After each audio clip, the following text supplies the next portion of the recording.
Hi guys, my name is Amanda Whedon and I am a veteran home educator in New Hampshire, and I'm a longtime leader in the home education community. I am also in leadership with Granite State Home Educators and Christian Home Educators of New Hampshire and Southern Maine. Part of what I do as a home education advocate in the state is to monitor bills. There's a bunch of us that do this, but we track, monitor bills, and we share information about ones that impact home education, the home education pathway.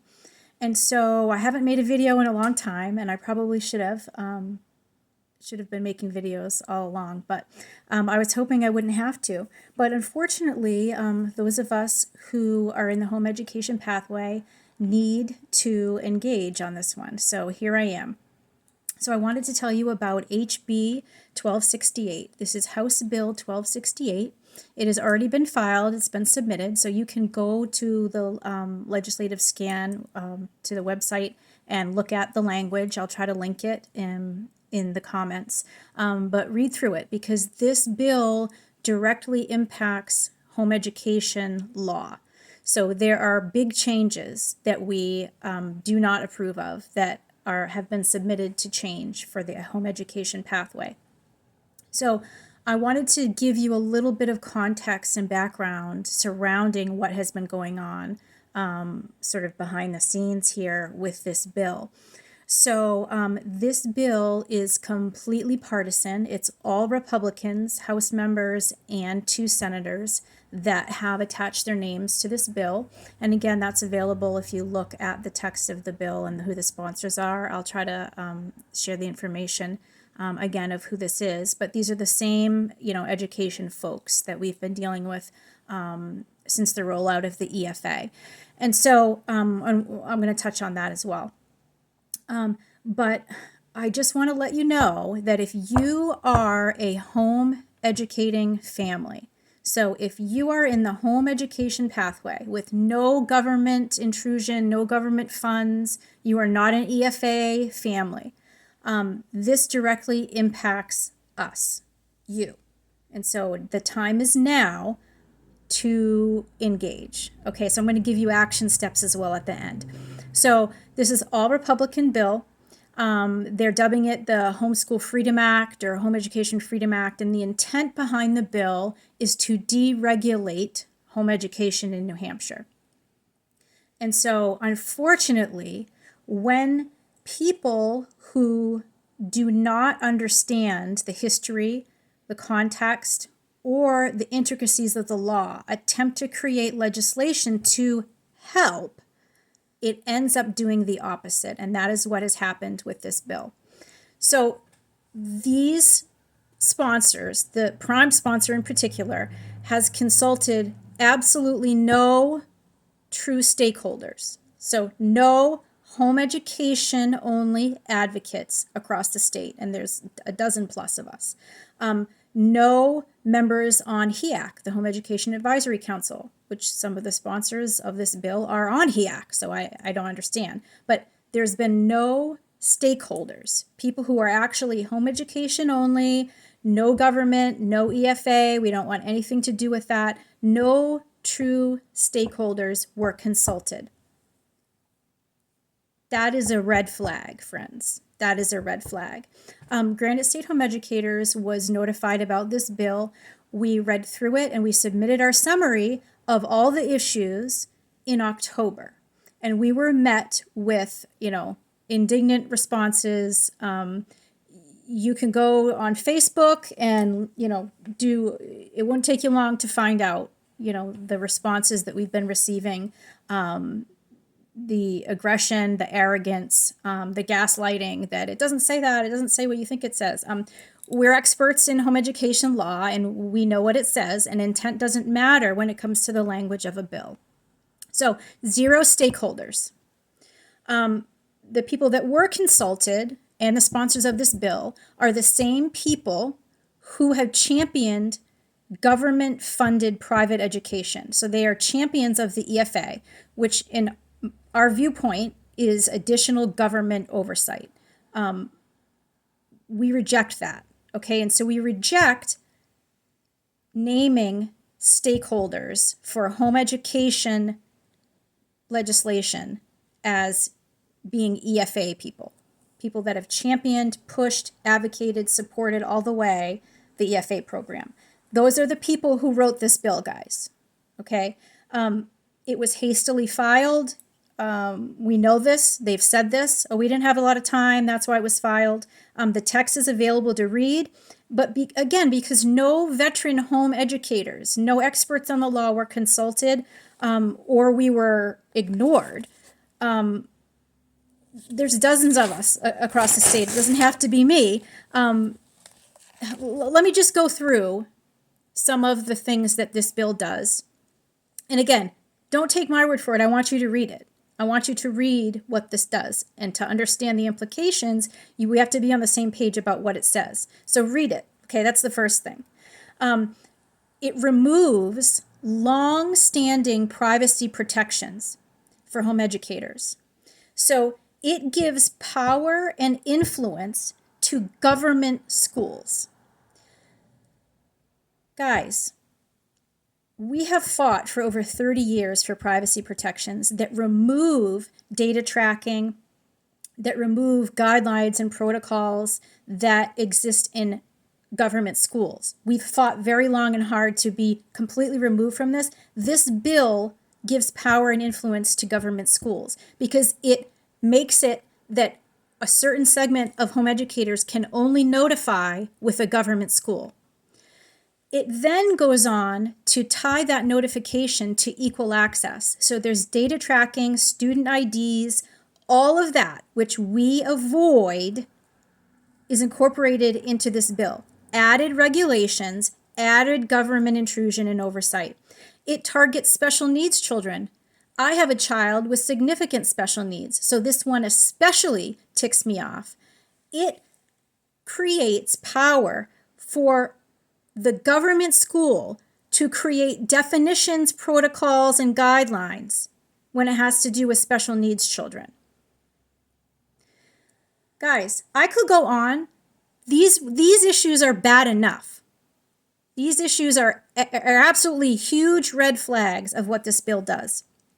So we push back on this. Advocates have been told, oh, well, it's just a placeholder. We had to submit something. We know it's bad. We need to work on it. But when we actually pressed the issue, we were then told, oh, well, we did consult stakeholders. We did, just not you. We consulted amazing stakeholders and, just not you. EFA advocates are not stakeholders in home education law and freedom.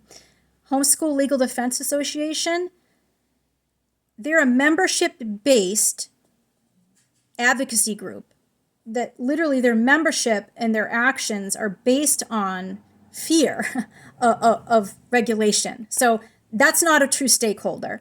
And the other one is a lovely pro-life New Hampshire organization, which I'm not even sure how that's relevant or a stakeholder when it comes to home education law. So guys, all of this is very bad. Okay, so here's what you need to do. Number one, you need to read it. Okay, read it for yourselves. Okay, don't listen to the spin. Don't listen to the drama that's going on all over Facebook. Well, read through though, it's very entertaining. Because there are at least a dozen of us that are in on this and have been since the beginning trying to intervene, okay? So what you need to do is first of all read it. Then write a short letter to every single sponsor, particularly the prime sponsor, to let them know that HB1268 must be withdrawn. It is not amendable. Okay, because this is what they're going to say and what they have been saying. Oh, we know it needs work. We know it needs work. Well, that was one time. They flip-flop.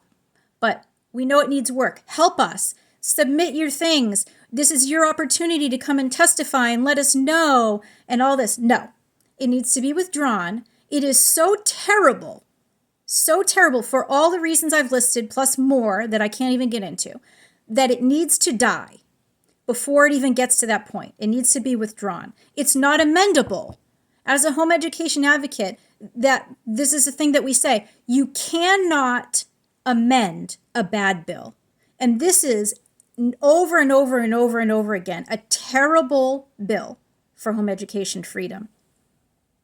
So it needs to be withdrawn, and it is not amendable. Okay? So that's what they're going to say to you. Well, let us know how you want to amend it. Let us know. We're open to amendments. Give us time. Trust us. This is what we've heard, for the last 5 years, since we've been completely abandoned by these same people over and over again, to the point of being legislatively attacked by these same people. If you don't know that story, you should definitely go to Granite State Home Educators, our page, sign up for a free account. We don't share privacy, any kind of data with anyone. And look at our blog, because we've been blogging about this for 5 years, that we have been absolutely deserted, abandoned in lieu of fighting and championing for government subsidized private education. So we've been on our own for 5 years. We know our stuff. We know what we're doing. And no, we don't trust you to amend this, because the last time an amendment came through, it was to kill and dissolve the Home Education Advisory Council. This is by Republicans, these same Republicans who wrote this bill, because they didn't like what the home education feedback was, what the issues were concerning what has been happening in concerns with the EFA and the education tax credit. They attempted to silence us. So that was the last amendment we saw from Republicans. So do we trust them to fix this? No, absolutely not. So don't listen to the spin, guys. Read it for yourselves. We have a summary. If you go on Facebook and scroll through, we list all the legislation that we need to pay attention to, but this is the big one. This is the big one. We're transparent, guys. We linked right there in the article what we sent to them in October. We are open about our positions. Why? We have the knowledge. We have the history. We have the context here. And I'm not even sharing some of the outrageous behavior surrounding this bill, okay? So if you've been paying attention, great. This is a time to shine here. If you've not been paying attention, now is the time. Now is the time that at the bare minimum, you need to write a letter to the prime sponsor of this bill and say, no, withdraw House Bill 1268. This is not home education freedom. You did not consult the experts. We will not accept EFA advocates as writing home education freedom law. We reject this wholly. It's not amendable. So we're all super busy. It's the new year. We all have a lot going on. But January 7th is a big day. And it's a day that, unless this is withdrawn, which I'm hoping it will be so it can save us all the embarrassment and trouble, January 7th is a day to note on your calendar to join us in Concord. Because a bunch of us will be there with signs to let these Republicans know that we're done. We're done trusting them. The history over the last 5 years has shown us repeatedly. Again, look at our blog. Look at our articles about what's been happening with HEAC for 2 years, with the former commissioner and his bullying. It's been recorded. I mean, guys, we've had enough. We will not accept this. So here's what I need you to do. Again, write the entire committee and tell them, withdraw HB 1268. It is not amendable. And watch for more information on our website, across Facebook land, about what's been happening and how to further get involved.